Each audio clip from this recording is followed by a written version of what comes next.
할렐루야.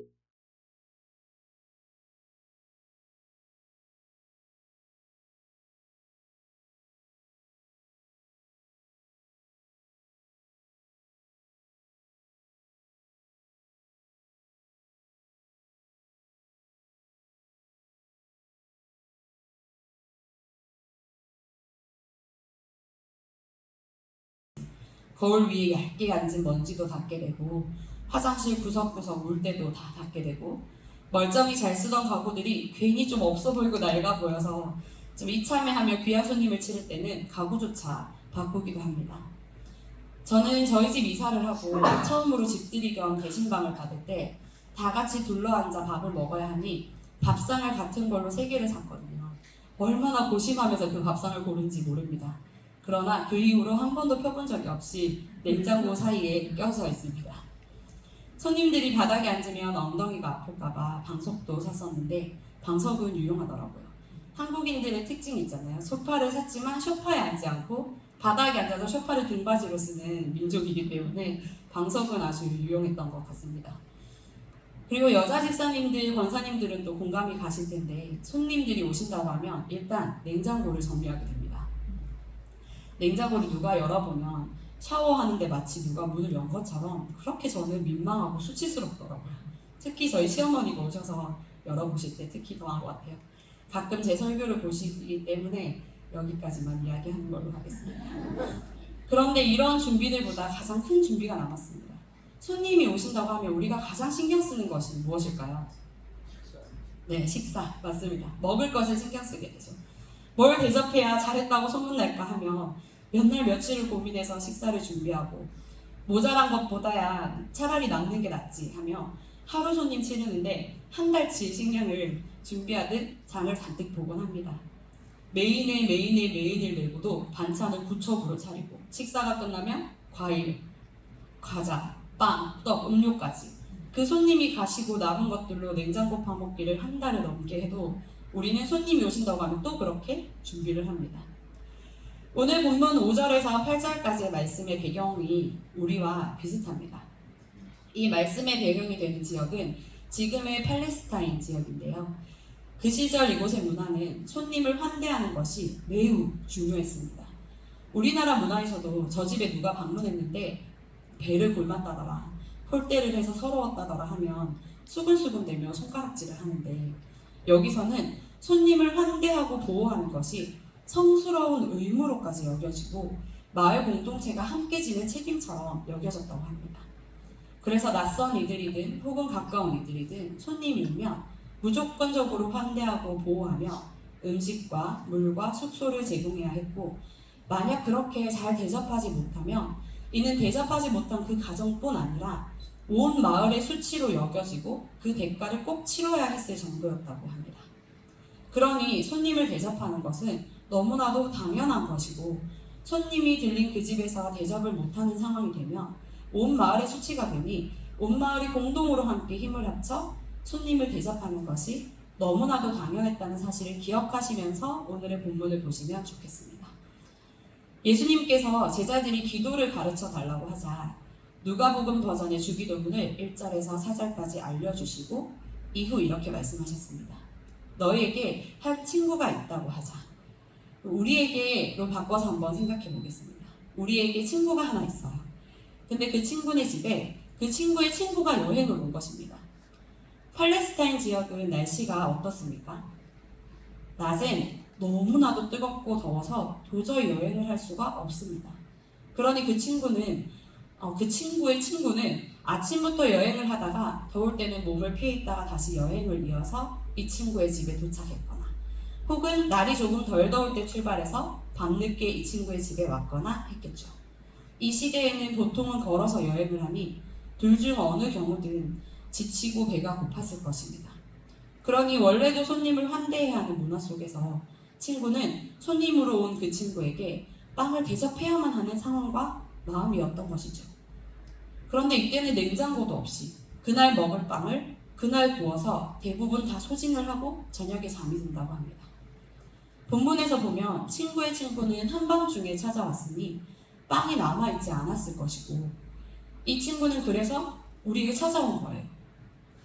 근데 우리 집에도 빵이 없을 텐데 어떻게 알고 와서는 빵을 3덩이나 구워달라고 해요. 문화적 배경을 봤을 때 이때는 보통의 서민인 사람들은 아침 일찍 마을의 공동 화덕에 모여서 함께 빵을 구웠다고 합니다. 그러니 우리가 어떤 사정이 있어 빵을 좀 넉넉히 구워서 가지고 있다는 것을 알았던 것 같아요. 그러니 그 한밤중에 딱 우리를 찾아와서 빵을 3덩이나 달라고 했겠죠.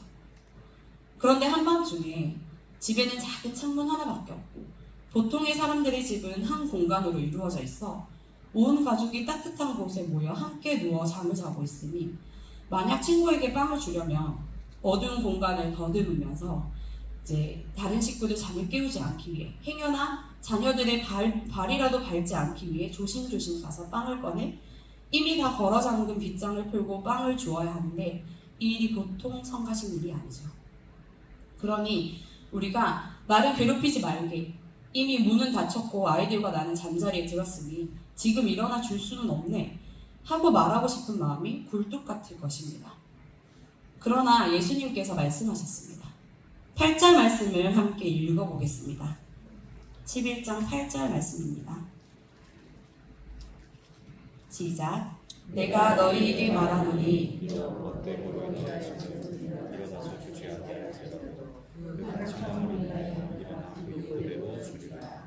아멘.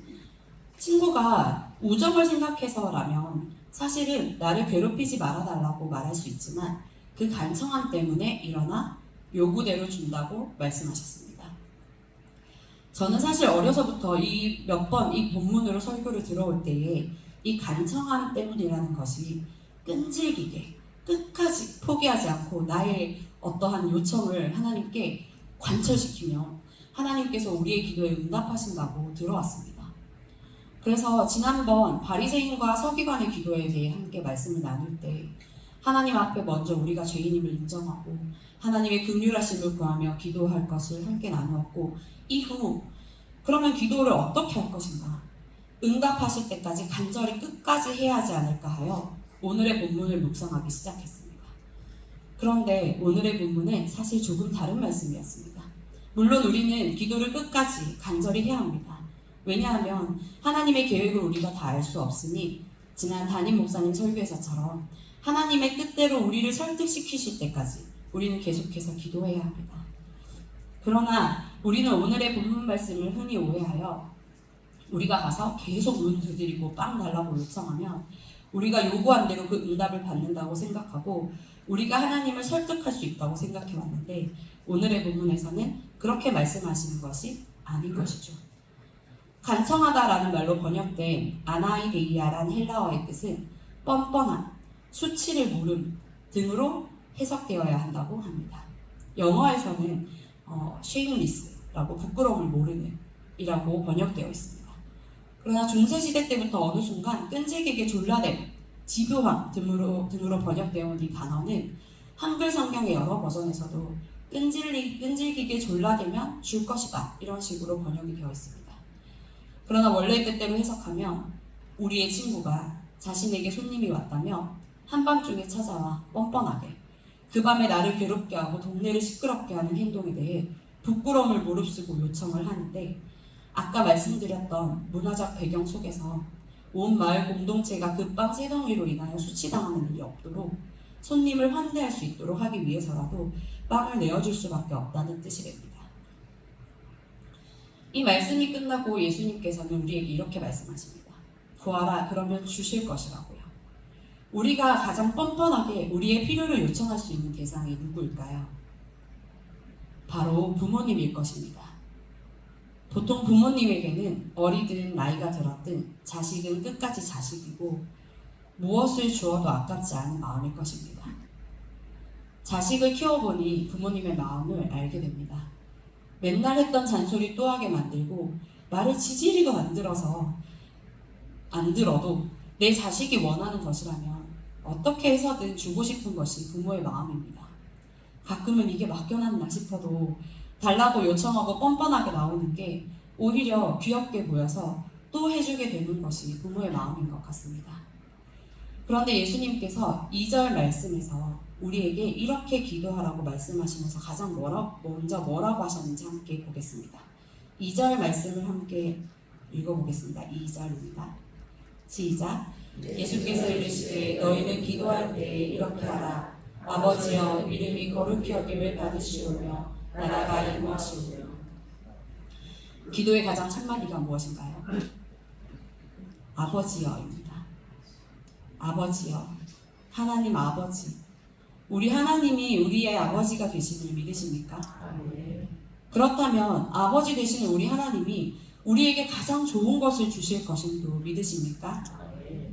하나님은 우리가 열심히 최선을 다해서 지도하게, 끈질기게, 끝까지 너무나도 간절히 기도해야 그 기도에 만족하고 괴롭고 귀찮지만 그렇게까지 기도하니 빵 3덩이를 주겠다라고 하시는 분이 아니십니다. 왜냐하면 우리의 아버지이시기 때문입니다. 하나님은 이미 우리의 기도를 모두 들어주시는 분이십니다. 악한 우리도 우리의 자식을 위하여 좋은 것을 줄 줄 아는데 하물며 우리 하늘 아버지께서 우리에게 좋은 것을 주시지 않을까요? 심지어 그 친구의 집에 있는 빵보다 훨씬 더 많은 것을 갖고 계시는 우리 아버지신데 말입니다. 물론 우리는 계속해서 구하고 두드리고 찾아야 합니다. 그러나 그렇게 해야 하는 것은 기도가 우리 하늘 아버지이신 하나님과 자녀된 우리가 인격적인 관계를 계속해서 지속하는 방법이기 때문이지 우리의 요구를 하나님께 관철시키고 목적했던 바를 얻어내기 위함을 아닌 것을 우리는 기억해야 합니다. 학교에서 수업을 듣는 도중에 하나님과 인격적인 관계 속에서 우리는 계속해서 말씀을 보아야 한다라고 배우는 도중에 한 분이 도대체 하나님과 인격적인 관계라는 것이 무엇이냐고 질문하셨습니다. 하나님과 인격적인 관계를 맺는다는 것은 무엇일까요? 저희 딸이 사춘기로 접어들면서 자신이 좋아하고 빠져드는 것들이 생겨났습니다. 그리고 대부분 그런 것들은 저에게는 꼴보기 싫은 것의 리스트에 올라가게 됩니다. 같은 문제로 몇 번 다투고 혼도 내고 하다가 얼마 전 새벽 2시까지 잠을 자지 않고 그것들을 하느라 깨어있는 걸 발견하고 엄청 크게 혼낸 날이 있었습니다. 너 그렇게 마음대로 살 거면 엄마가 왜 필요하니? 그냥 나가서 너 혼자 살으렴! 하고 제가 화가 나서 소리쳤습니다. 그 말이 정말로 이제 지긋지긋하니 같이 살지 말자는 이야기일까요? 딸은 그 말을 듣고 네 어머니 그동안 감사했습니다 하고 짐을 싸서 나갈까요? 그렇지 않습니다. 한참을 혼내고 딸은 울고 그러다 둘이 지쳐 나란히 앉아서 합의도 보고 결국은 서로 사랑한다며 끌어안고 잠들었죠. 아침에 일어나 잠든 얼굴을 보는데 얘는 왜 아직도 이렇게 애기 같은지 왜 이렇게 귀여운지 한참 잠든 물을 쓰다듬다가 얼마 지나지 않아 또 방에 불 안 끄고 나간다고 잔소리를 했습니다. 아이에게 마음껏 잔소리를 하다가도 사랑한다고 안아주고 아이는 혼나고서도 엄마 품을 파고들 수 있는 것, 그것이 인격적인 관계입니다.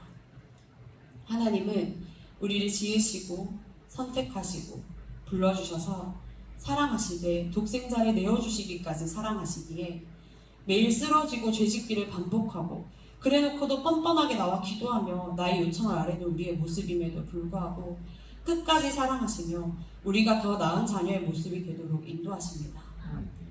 우리는 믿음 생활하는 것이 매일 큰 도전이고 산다는 게 마치 전쟁과 같아서 매일 지치고 힘들어 아무리 울며 기도해도 하나님은 눈에 보이지도 않고 마치 우리의 기도에 침묵하시는 것 같을지라도 하나님께서 내 기도를 듣고 계시는 것과 나의 선하신 아버지 되셔서 내게 가장 좋은 것을 주시는 분이심을 신뢰하고 여전히 하나님 앞에 나아가 기도하며 하나님의 뜻을 구합니다. 그것이 바로 하나님과 우리의 인격적인 관계입니다.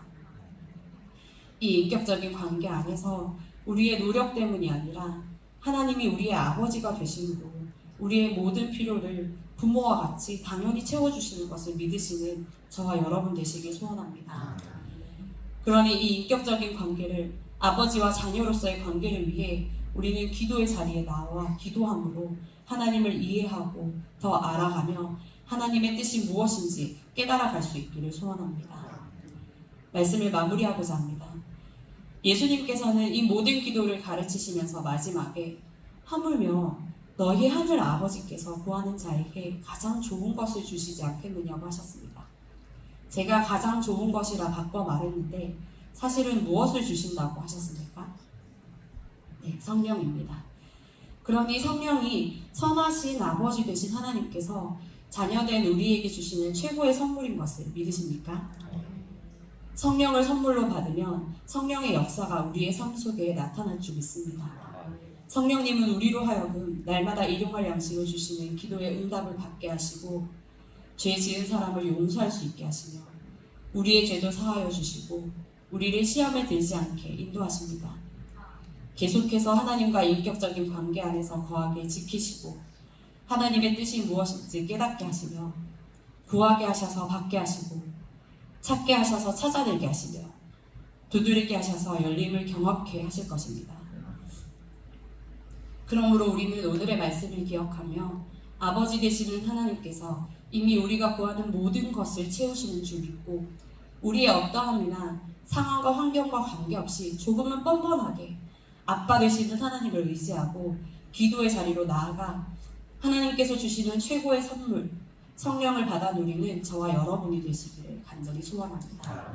기도하겠습니다.